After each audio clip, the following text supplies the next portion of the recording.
Hello and welcome to another episode of the BSN podcast. Today is Monday, August 15th. Hope everybody's having a day so far today and had a good rest of their day yesterday. It is in fact Monday, August 15th. Hope everybody had a good weekend coming out of a very, very exciting weekend in the world of sports. A lot of baseball, a lot of football. Kind of an exciting weekend and a stressful weekend for Jets fans out there, myself included, with Zach Wilson going down. He seems to be okay. They are going to be running the surgery in LA on tomorrow, Tuesday. But that's the big news coming out of the weekend. New York Yankees lose 2-3 in Boston at Fenway. They will now head home. And the New York Mets take care of the Phillies. Lose game one on Friday and then come back Saturday, come back Sunday, get the job done, get the win, do what they need to do. So they get another series win. They now move on to Atlanta for a 4-game set. So that is another big series against Atlanta, which, if the way they're playing, they should be able to take care of business there. So it was a very good weekend. It was an exciting weekend. Yankees will be back in action tonight against the Rays. And look, Yankees continue to struggle. It's tough to watch. It really is because, this is a team that was playing so well at the beginning of the year, but I think all of us Yankee fans kind of agree that they outplayed earlier in the year. They're not as good as I think people thought. We all thought they were playing great. They were. There's no other way to put it. Now they're really struggling. I think now, in a way, their true colors are starting to come out where they're not playing as good football or baseball, rather. They're not hitting. Their base running's been awful. They're pitching at times. Clay Holmes blowing it. On Friday night, it's just been, there's so many questions around this team. So another loss last night. They'll look to bounce back today, and they got a homestand now. Got a long 9-game homestand. Take advantage of this. 3 against Tampa starting tonight, 4 against Toronto, and then 2 more to start next week against the Mets. That will be round 2 of the Subway Series. So, got to take advantage of this 9-game homestand before you head out west next week for a West Coast road trip. So, we shall see how it all plays out. The Yankees tonight against the Rays, game 1 of a 3-game set. Mets tonight against the Braves, game 1 of a 4-game set in Atlanta. And let's get to the topics for today's podcast. So we're going to get to some football and some baseball. We're going to get into Zach Wilson. He is out 2 to 4 weeks with a bone bruise and a meniscus tear. Going to just take you through the injury, take you through all the game, do a little bit of a recap of the game, not a ton. Mainly Zach Wilson and his injury on Friday night at Lincoln Financial Field when he fell down. All of us Jet fans kind of just gasped. We all hoped for the best and expected the worst. We, in a way, got the best case scenario. He's only going to be out 2 to 4 weeks, but there's still things that need to be done. He still needs to get surgery. When they actually go in to do the surgery, they'll find out if everything's still intact and really find out if 2 to 4 weeks is a realistic timetable. Us as Jet fans just have to cross our fingers and hope that, he's all right. That's the big thing at this point. So we'll get to Zach Wilson. We'll get to Fernando Tatis Jr. as well. He has been suspended 80 games due to PD use.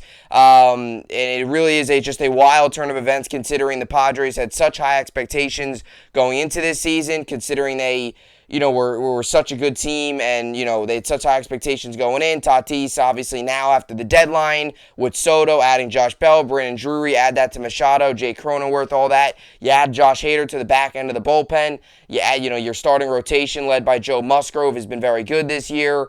And now Tatis goes down in a big blow for the Padres. So we'll talk about that. And we'll get to the New York sports update to finish things off. Like I said, Yankees tonight against the Rays, Mets tonight against the Braves. So packed week ahead of us in baseball. Yankees got to get going, like I said. In this 9-game homestand, you got to come out of it at least 6-3.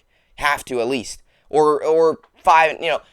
6-3. You got to come out of it above 500. You can't come out of this homestand like 3-6. And lose twice to the Mets, get dominated by the Blue Jays, maybe steal a game from them. You can't have that happen. You just can't. When you're at home, they've been very good this season at home. Got to find a way to start winning some baseball games because this Yankee team is really, really struggling. So we'll get to all that later on in the show. But as always, this is the BSN podcast, and Let's get right into it. So the New York Jets play the Philadelphia Eagles on Friday night. Jets get the preseason win 24-21. Not that that really matters in the grand scheme of things.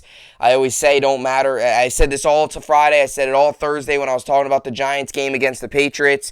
It doesn't matter if you win or lose. It's really, if you go 3-0 in the preseason but come out of it with a bunch of injuries, you really kind of lost the preseason. If you come out of it 0-3 but come out of it healthy, well, that's good for you. You're healthy, ready to go. And I said the big thing was, going into the preseason game, get out of the game healthy. Get out of the preseason healthy. Get to week 1 against the Baltimore Ravens healthy, ready to go with your full roster, full team, especially Zach Wilson and especially the weapons around him, the receivers. You want them to go out there healthy. You don't want Zach Wilson week 1 to be playing up against, a good defense in the Ravens with a very good secondary and face up and have them, go up against, and not have some of your receivers healthy. So the big thing was get out of the game healthy, get out of the preseason healthy, something the Jets have had bad luck with. Carl Lawson last year, now it's Zach Wilson, Becton going down. I mean, all these things, they've been very unlucky with injuries, even just going back a couple years. Not so much season-ending injuries, but injuries that just costed them a couple games, and it's just those injuries that are just frustrating because you're missing pieces. So Zach Wilson goes down on Friday night with an injury. It was a non-contact injury, and like I said, I talked a lot about this on my In the Trenches with Gangrene podcast that I do, that I just started up a couple episodes in. If you want to check that out, that's on Apple Podcast. So I talked a lot about this on that podcast on Friday, Saturday and all that stuff, doing the recap. And it's a non-contact injury. And in the heat of the moment as a Jet fan, just because everything that you have gone through as a Jet fan, everything that the Jets, it seems like they always have bad luck on their side. The best case scenario was 2 to 4 weeks, it seemed. And the worst case scenario was 6 to 8 weeks. There was also all of the possibilities of torn ACL, him being done for the year. And, you really just, then you start to wonder. And it was tough to watch the rest of this game knowing that your franchise quarterback, the guy that you wanted to see make a year 2 leap, put in so much work in the offseason with his teammates, with his receivers, taking them out to Idaho, going around to, Arizona, Miami, meeting up with different receivers, meeting up with different guys to continue to build chemistry, continue to build and grow as a team, as a quarterback. And when you see him go down on that field, you just have to, cross your fingers, hold your breath that everything's okay. And you hear people on Twitter, saying, oh, it's a torn ACL and all that stuff. And like I said, when you see this, it's just it's so tough to watch the rest of the game. It was, because you're watching the rest of the game and you're trying to, I'm trying to, kind of take notes, try to find guys that are doing well. And it's just so tough because you realize your season is a big question mark right then and there, that Zach Wilson might not be able to play at all this year. And then the trickle-down effect to that would have been just monstrous. Because then you wonder what Saleh and Douglas's future would have been if they win 5 games this year. Then if you go into year 3, do you still trust Zach Wilson to bounce back from a torn ACL? A guy his mobility, is he now going to turn into after being a pocket passer where he's not going to be able to be mobile in a league where mobility is a big thing now? All those questions. Then in the draft with 2 possible quarterbacks next year, what do you do? Like, all those possible questions, if it was a torn ACL, start to arise. So really it was just frustrating more than anything. It wasn't like you're upset. You obviously feel for Wilson because he put in so much work. But it was just frustration because it's just like, so much positives, and it's almost like a negative had to happen because it's the New York Jets. So you get information, obviously, on Saturday, day after the MRI, and I'll tell you that I watched a couple doctor videos on it. There's a couple of people that posted. I've never waited for a result of an MRI in an athlete more, ever, because it just, you get up Saturday and you're just hoping that everything's all right. So it comes back good, bone bruise and a meniscus tear. Now, I'm not saying that's a good result. It's better than what it could have been. And I think a lot of people got to realize that. It's good news for the Jets as of right now. Because the other option was a torn ACL, done for the year, and now you got to rally around Joe Flacco the rest of the year, and now your future as an organization is really in question because the biggest spot, the biggest thing, the biggest position, your quarterback, you don't know what his future looks like. So they got good news in terms of the MRI. Now, he's going to have surgery on Tuesday in Los Angeles. That seems as if that's going to really decide, kind of finalize the timeline. If they, go into the knee and find that there's more damage, it could be longer. If they find that it's okay, it's probably going to be 2 to 4 weeks. Look, there's a possibility he's ready for week 1. I tend to say, I would love for him to be ready for week 1. I don't want to rush him. And I think a lot of Jet fans got to realize this. Now, you don't want to rush him. You also don't want to baby him and say, all right, you'll be back like week 4. And then start off the season 0-3, and now you got to have Zach Wilson come in and try to save the season, and it's just going to be tough to gauge. So, all those things you got to put into consideration. All of us Jet fans would wish that this just never happened, but you have to realize from the alternative was a torn ACL done for the year. So you have to realize this is good news, and this, he's going to play the rest of the season. I don't think there's going to be any dramatic turn of events where they find something when they're doing the surgery saying, oh, this is really bad, and say, oh, he's done for the year or he's out 8 weeks. I don't think that's going to happen. I think the worst is they maybe say, all right, it's like 3 to 6 weeks. I think that's probably the worst case now. Best case is probably 2 to 4 weeks, 2 to 3 weeks, whatever. Worst case, if they go in and they find something else, it's 3 to 6 weeks, and maybe he misses the first 2-3 weeks of the season. It is what it is. Now all the questions arise. It's the same knee as he injured last year against New England, as we all remember coming out of the bye week. You don't want a re-injury. You don't want to rush him back.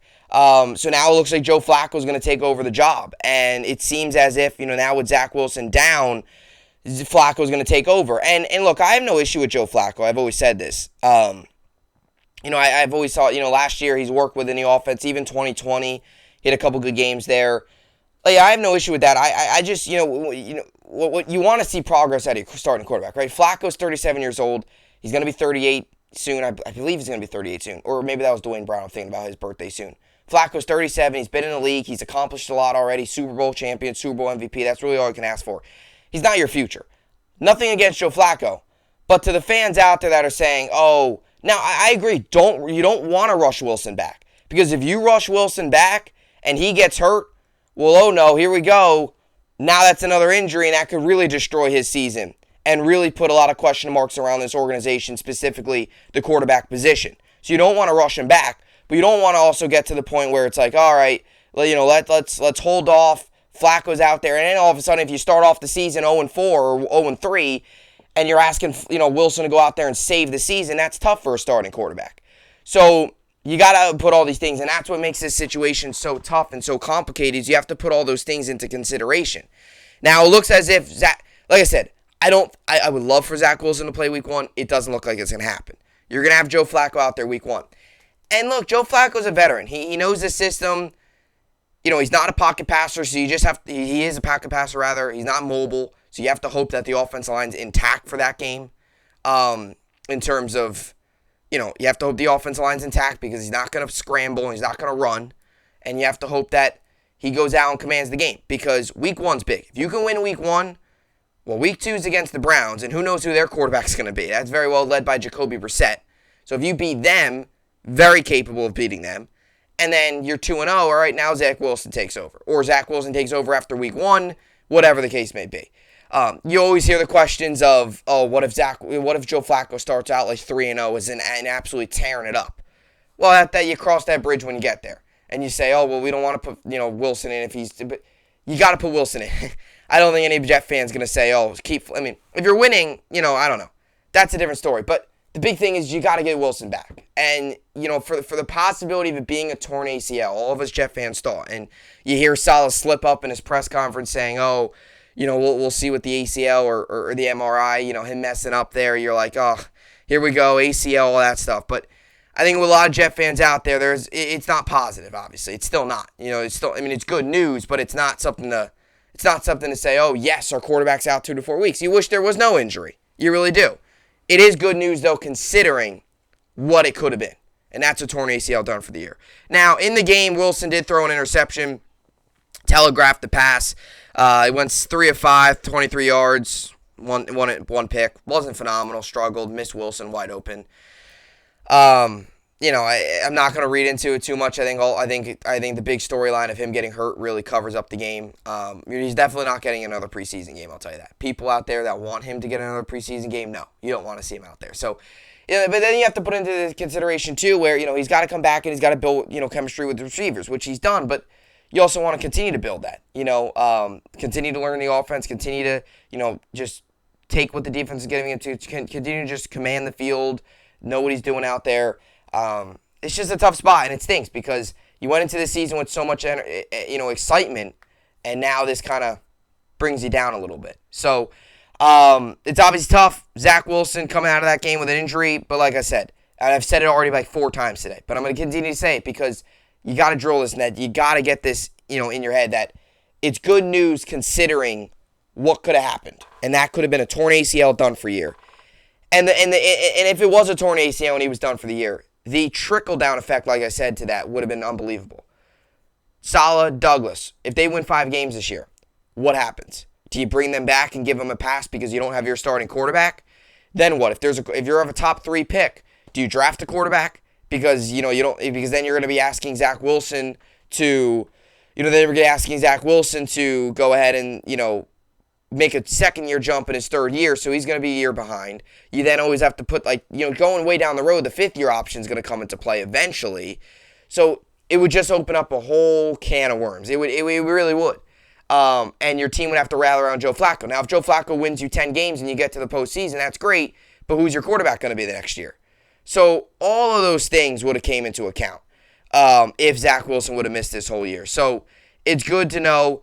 I honestly thought he was, personally, it's non-contact. Let's be real here. Wilson probably should have stepped out of bounds. And there's people out there saying that, and I agree. He should have stepped out of bounds. He probably should have. Not probably. He definitely should have. Or slid. Or something. But he's a competitor. He's trying to get extra yards. I can understand it's a preseason game. But the speed of the game that's going, and just in the heat of the moment, he tried to cut up field, make a little bit more out of nothing. The offensive line blew up. Max Mitchell completely did not block anybody. So it shows you how important it is to fix this right side and get Dwayne Brown in here quickly and get, Font at right, which looks like Font's going to be playing right tackle. Then cuts up the field and gets injured. And what's weird is he got up first. He got up at first, and then he went back down.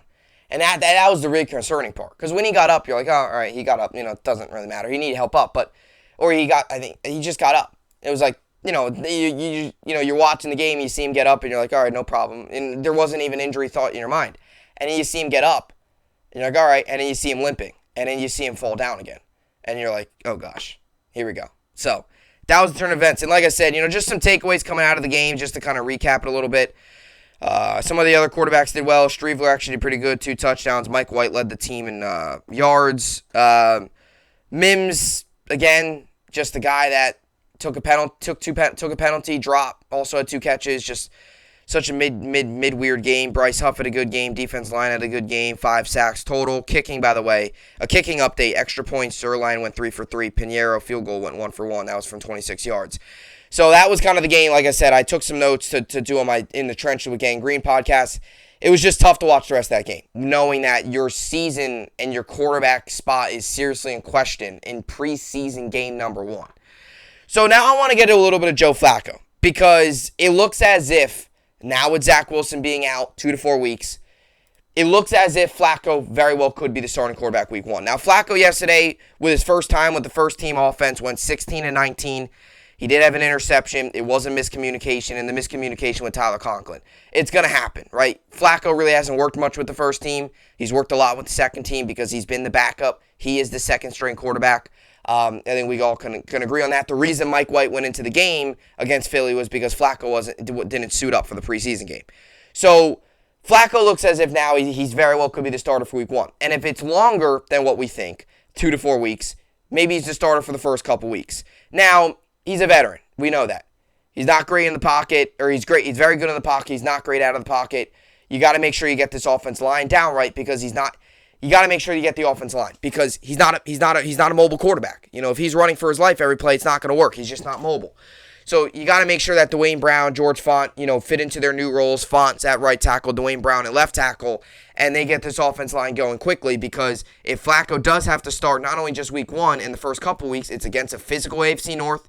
It's against an AFC North that's going to rush. They're going to blitz. You're going to have to face TJ Watt on the Steelers, right? You're going to have to face that, brutal pass rush of theirs. So you're going to have to make sure your offensive line's set up and ready to go, or else he's going to be in a tough spot. Now, he does bring that veteran element. He knows the system. Last year in the 2 games that he played, he started the 1 game against Miami. I believe he came into the game after Mike White got benched against Buffalo when he threw 4 picks. I was at that game. He stepped in late in that game. So he did pretty well last year in the one game that he played against Miami. So he's a veteran. Look, and that's the thing. He's a veteran. He knows the system. He knows how to win in the league. He's not your quarterback. He's not going to be your guy for the next 10 years that we all hope Zach Wilson is. But it is what it is. You hope that Zach Wilson can be back for week 1. You just don't want to rush him back. That's my biggest thing. Just don't rush Zach Wilson back. So Zach Wilson will be having surgery, like I said, in Los Angeles on Friday, or Tuesday rather, and he'll be back. Hopefully he'll be back week 1, but I don't foresee that happening. So, but once again, bone bruise, meniscus tear. But we'll see how it all plays out. It's just tough because, and I kept saying it with the Giants, get out of the game healthy. Get out of the game healthy. That's the big thing. Jets find a way to come out of it with an injury.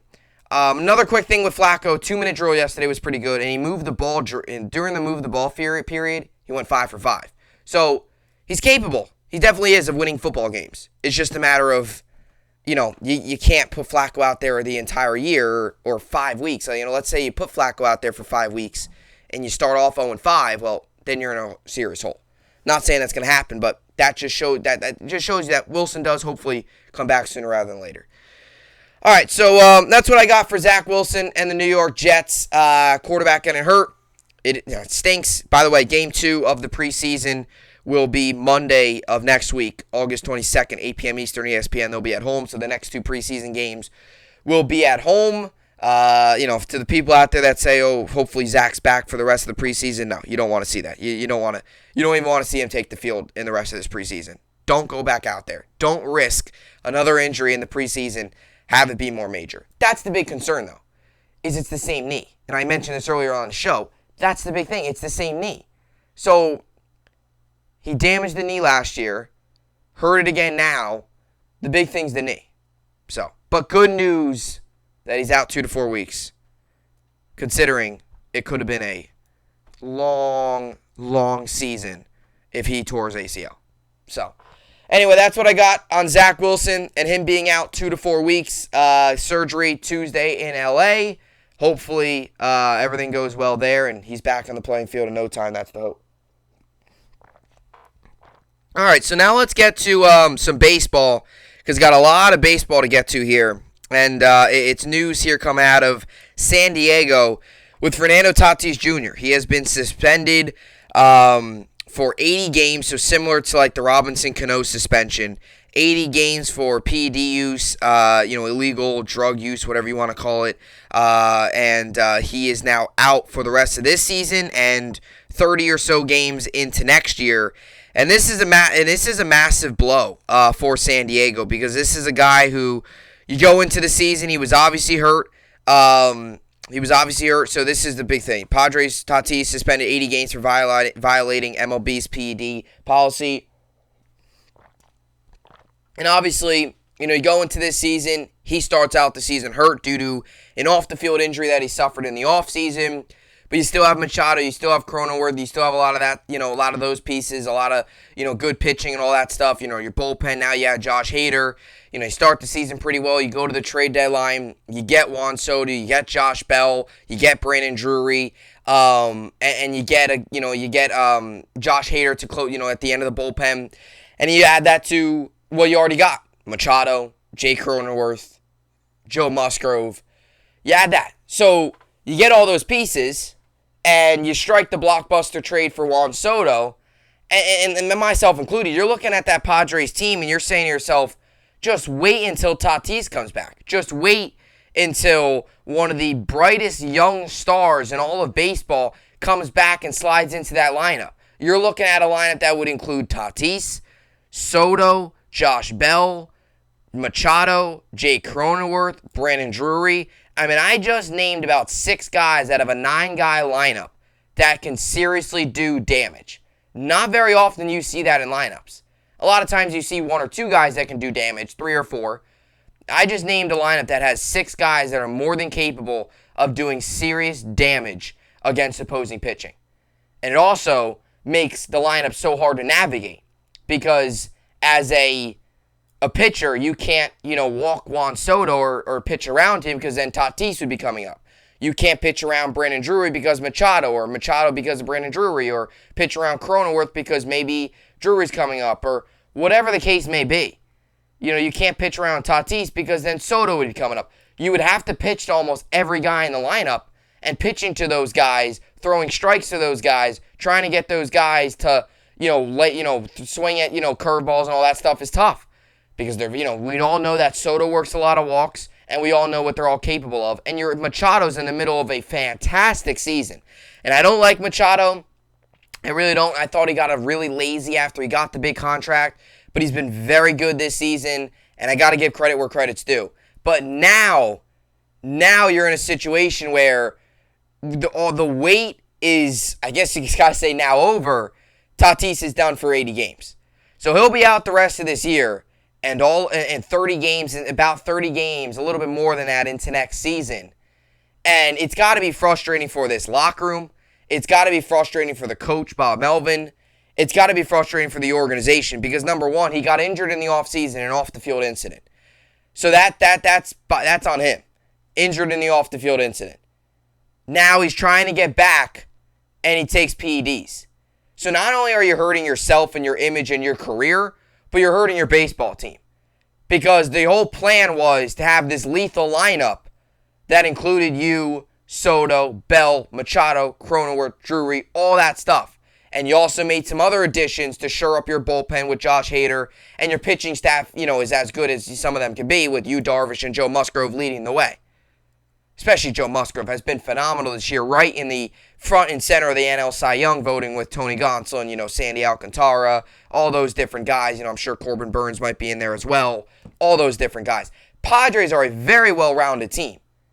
Now you look at it and you say, Tatis is done. This lineup's still good, don't get me wrong. A lineup with Machado, Bell, Soto, Cronenworth is still good. But not having a bat like Tatis is, it goes from it's very good, but Tatis in the lineup would make it lethal and almost impossible to stop. And you see they have flaws. I mean, the Dodgers swept them, and the Dodgers at home, Padres could not come on the road and beat them. They swept them.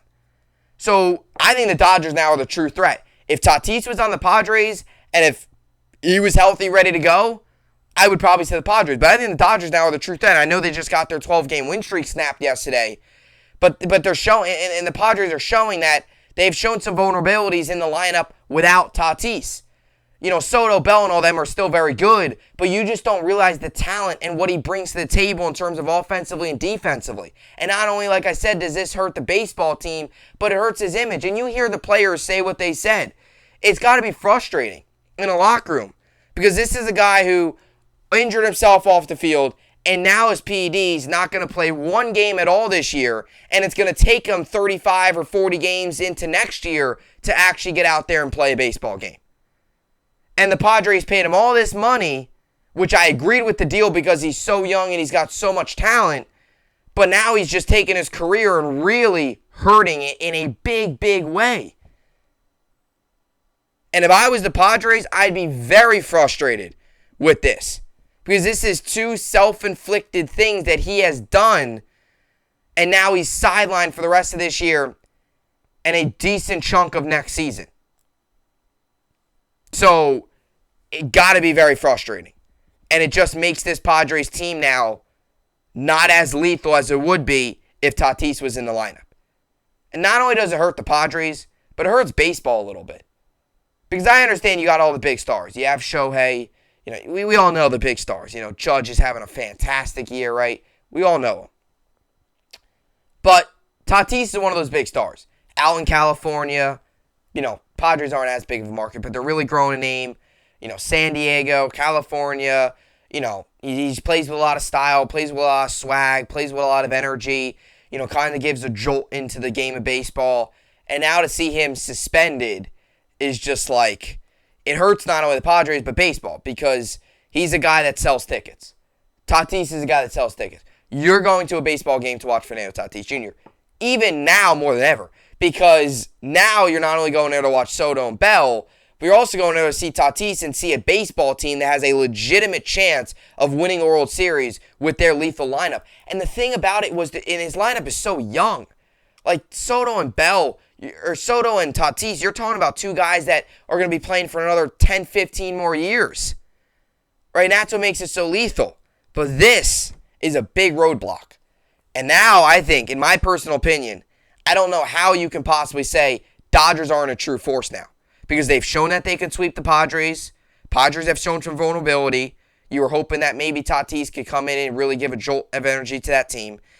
You look at the Dodgers bullpen. You look at the Dodgers pitching staff. Dodgers pitching staff is good.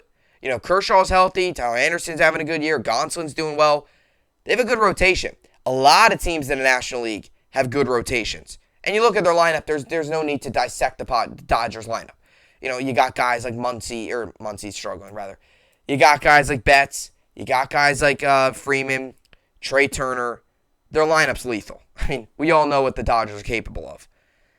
When you talk about beating the Dodgers, when you talk about, kind of overtaking them, being that force in the National League playoffs, NLCS, NLDS, whenever you run into him, Tatis could be that guy that brings you over that hump. Now he's not. Now he's not there. PEDs.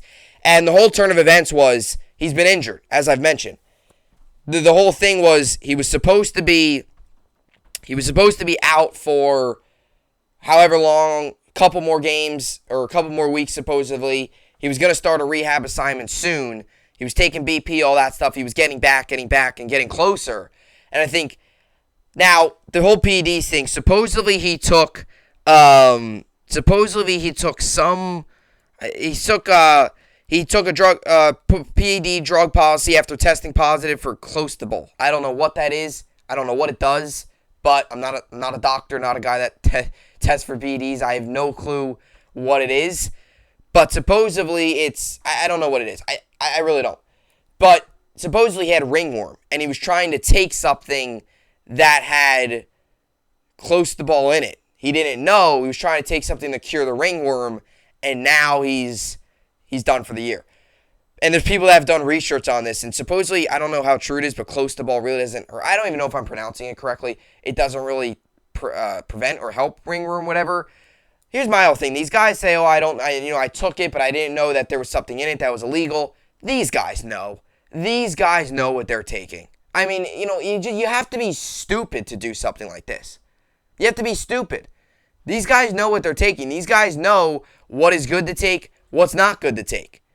I personally think, although he might have said he was trying to help ringworm or whatever, I personally think he was trying to get back quicker. Especially with the new additions of Josh Bell, Brandon Drury, and obviously topped off with Juan Soto. Especially with those new additions, everybody now just waiting for Tatis to come back, myself included. I'm a Yankee fan, but I wanted to see how good that lineup could become. I mean, they're in the National League. We don't have to worry about the Padres until if we get to the World Series and if they get to the World Series. And right now, I don't think San Diego's going to get to the World Series anymore. Especially with the way the Dodgers dominated them, last weekend. So I think he was taking this. This is just my opinion. Maybe this is kind of obvious, but I think he was taking this because, and I haven't really seen other people's opinions on this, I think he was taking this because he was trying to get back quickly. See all the new additions, see everybody now, you hear the media just waiting and waiting and waiting for Tatis to come back, waiting for this team to really, bloom and blossom into its full potential. He was trying to take something to say, hey, I got to get back. I got to get back quicker and get back on this playing field. Sure enough, he tests for PEDs. So this was the Padres statement on Soto. We are surprised and extremely disappointed to learn today that Fernando Tatis Jr. tested positive for a PED substance in violation of Major League Baseball's Joint Prevention and Treatment Program, and subsequently received an 80-game suspension without pay. We fully support the program and are hopeful that Fernando will learn from this experience. So it's clear they're frustrated. It's clear. Because it's not smart. It's just stupid. And I'll read some of the players' stuff as well. Some of what the players said. So here are what some of the players had to say about Tatis. And it's clear the frustration through the locker room. And this is the last thing you want. When things are going good, when you got new additions, last thing you want is a rift and kind of a sense of, kind of a little bit of just a punch right in the gut to a locker room, especially when you get closer to the postseason. And this is kind of what Tatis did. So this is from Mike Clevenger. It's the second time we've been disappointed with him. You hope he grows up and learns from this and learns that it's about more than just him right now. That's Mike Clevenger, one of the pitchers. Joe Musgrove. We all know what his impact has been on this team. NL Cy Young candidate for sure. He's a young kid. He's going to learn his lessons or whatnot. But ultimately, I think you got to start showing a little bit of remorse, and you got to start showing us that you're committed to it and you want to be here. This is Machado. Obviously, it's terrible to hear, just hearing that he's going to be suspended for 80 games and not be a part of what we're trying to accomplish here. It's just a terrible thing. And then finally from Soto, who brand new to the Padres, it is what it is. We're all humans and we will make errors. So we're not perfect. At the end of the day, it happens. Whatever happens, happens. We just got to move forward. So Soto, I think, out of the three of them, Clevenger, Musgrove, and Machado kind of just said, he just got there. But he kind of gave the softest response and went, no issue with it. Obviously, I'm not going to criticize Soto, but he kind of just gave a response to saying, look, everybody makes mistakes. It is what it is. I mean, I think that's kind of what it is. I mean, it's out of the player's control, and I think that's the frustrating part. Is like the expectation was for him to come back soon because he was starting up rehab assignments soon. He was starting up, hitting, all that stuff. Now you see him go down. But the clear frustrations in Clevenger. You see, with this stuff. It's the second time we've been disappointed with him. Because these are two situations that are just, he hurt himself. He put PEDs into his body, right? Those are two situations. He hurt himself, and not only did he hurt himself in his image, like I said, he hurt the team. Same thing with Musgrove. He's going to learn his lessons. I think you got to start showing a little bit of remorse. You got to start showing us that you're committed.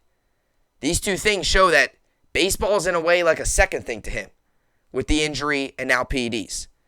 And then you see Machado, it's terrible to hear just hearing, trying to, for 80 games not being a part of what we're trying to accomplish here. That's the big thing. Like, he was such a big piece to what they're trying to accomplish. That's ultimately being the World Series champions. Now, done. So, frustrating for sure. And if I'm a Padres fan, I'd be furious. And I think the Padres are furious with Tatis too. And this is after he got a ton of money too. I mean, it's a couple of years ago, or what has it been, a year or two now already he's gotten the money? I forget exactly when. He signed that big 14-year, $400 million deal, and I had no issue with him. He was one of the brightest young stars in the game. But then you get hurt, then you take PEDs, and now you look at it as like, can we truly trust this guy as a future for this team? Can you really trust him? So now you look at this and you say this Soto trade might have just saved the Padres. Because if you don't trade for Soto, you're looking at a lineup and Bell, because Bell came over in the deal with Soto. You're looking at that deal and you're saying, all right, Padres are a good team. They're not great. Now they're much better, but not as good as they would have been with Tatis. So clear frustration around the Padres, rightfully so, and it's just stupid. I mean, you see all the time, you go back to the steroid era, all around. I memean, it's all over the place, and I understand they're not going to say, oh yeah, I knew I was taking and all that stuff. They're gonna say, oh, I didn't even know, but they're just you got to be stupid to take stuff. You have to be. They're going to test. Yeah, sure, it's randomized at times, but you have to be stupid to take something. Especially with all the positive energy going on around the team, going on around the Padres organization. To take this, like I said, it's just a giant gut punch to a locker room that's trying to do big things. So we'll see how it all plays out. We'll see if the Padres can overcome this. So far they have this year. They're having a good season without Tatis. But, now you play the what-if game. Just what if Tatis never took this and came back and, whatever. Padres right now stand at 65-52. They're 16 games out in the NL West, second in the division. And you look at the wild card, they are a half game out of the final wild card spot, right? Or I apologize. They're a half game up in the final wild card spot. So right now, the three wild card spots are Braves, Padres, Phillies. And your three division winners are the Dodgers, Mets, and Cardinals. So that's what the wild card and the division's looking like in the National League. So it's going to be tight because you have the team like the Brewers. It's going to be a fight for the final four. The wild card spots are going to be a fight between the Phillies and the Brewers, and the Cardinals maybe too. Because that NL Central is so close. So close in that NL Central. Just a 1.5 game between the Cardinals and the Brewers. And the Cardinals are hot right now. They're 7-3 in their last 10. Brewers are cold. They're 4-6 in their last 10. They lost yesterday as well. So there's going to be hot, cold, hot, cold.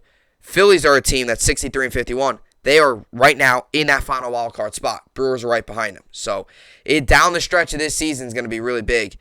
And the Padres are a half game up, but they're not too comfortable. I mean, I think the Padres are going to make the postseason. I'm not saying that they're going to blow it, but they can't get too comfortable either. So they got to bounce back from this news quickly and continue to go on and win. So that's what I got for the Padres and Fernando Tatis Jr. Really, really tough news out of San Diego. And like I said, just got to be extremely frustrating for an organization that gave him so much money, and now you really wonder, can you trust him to stay healthy, number one? Can you trust him to make smart decisions, number two? And does he have the respect anymore around the locker room? Do guys, that's the worst thing, is if you lose the respect and you lose the trust from your organization and your teammates. I wouldn't trust Tatis anymore. I couldn't. You can't trust Tatis now. When you come back, can you guarantee he's going to come back ready to go? Can you guarantee that he's going to come back and be able to stay healthy, number one, and be able to make smart decisions, number two? It's things like this that now open up an entire can of worms for this Padres team. And this is going to hurt him for the rest of his career. Doing it so young is just ridiculous. So, really tough news out of San Diego. All right, so now let's get to the MLB and the New York Sports Update to finish things off. Got the Tigers, Guardians today, Padres, Marlins, Phillies, Reds, Guardians, Tigers, Nationals, Cubs, Blue Jays, Orioles, Braves, Mets. We'll get to that in a second. Royals, Twins, A's, Rangers, White Sox, Astros, Dodgers, Brewers, Marlins, Angels, Mariners, Angels rather, and the Diamondbacks, Giants. So, good amount of baseball games on for this Friday night, or Monday night rather. Mets, Braves tonight. Braves come into this game 70-46. Mets come into this game 75-40. Mets got Carlos Carrasco on the mound.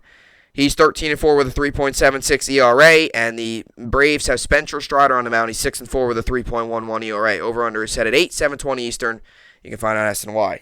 Yankees, Rays tonight. By the way, Drew Rasmussen last night took a perfect game, or yesterday afternoon, or I should say, took a perfect game into the ninth inning. Ended up losing it by a double by, I believe, forget his name. What's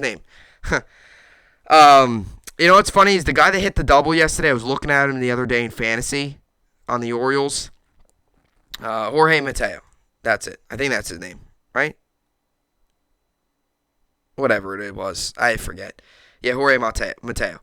He hit the double, so the Orioles had one run, one hit. So Rays coming off of a very exciting game. You'll see how they bounce back after Drew Rasmussen doing what he did.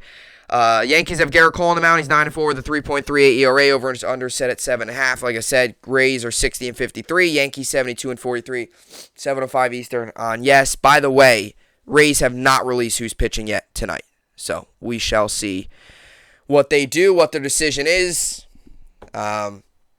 Maybe they just go with an opener. We'll see. They've done that a couple times this year, especially against the Yankees. As for fantasy baseball, I won last week, 359 to 295 in my main league, so I'm 14-3. In my other league, I won, so I'm 13-4, and I won 339 to 274. In my other league today, I've got Joe Musgrove on the mound, and in my main league, I don't got anybody on the mound. So definitely have to do some lineup switching here is to get ready for this week's matchup. So that will do it. Exciting night ahead of us tonight. You got Yankees, Rays, game one of a 3-game set. Like I said, homestand, opportunity to get back on track. Yankees have to get back on track. Got to. Can't keep losing games. Bullpen blowing it. It's always different. Last night, Tyone didn't pitch bad. I mean, other than a 2-run homer by Devers to make it 3-0. I mean, if he did, Tyone could have won 8 innings, 1 run. Yankees wouldn't have won. You just can't win when you're not hitting the ball, and you let Michael Wacha look like his old form, which is really good. So, but anyway, that will do it for tonight. Yankees, Rays, Mets, Braves. So a lot to look forward to. As always, I will see you all back here tomorrow. Hope you enjoyed it, and thanks for watching.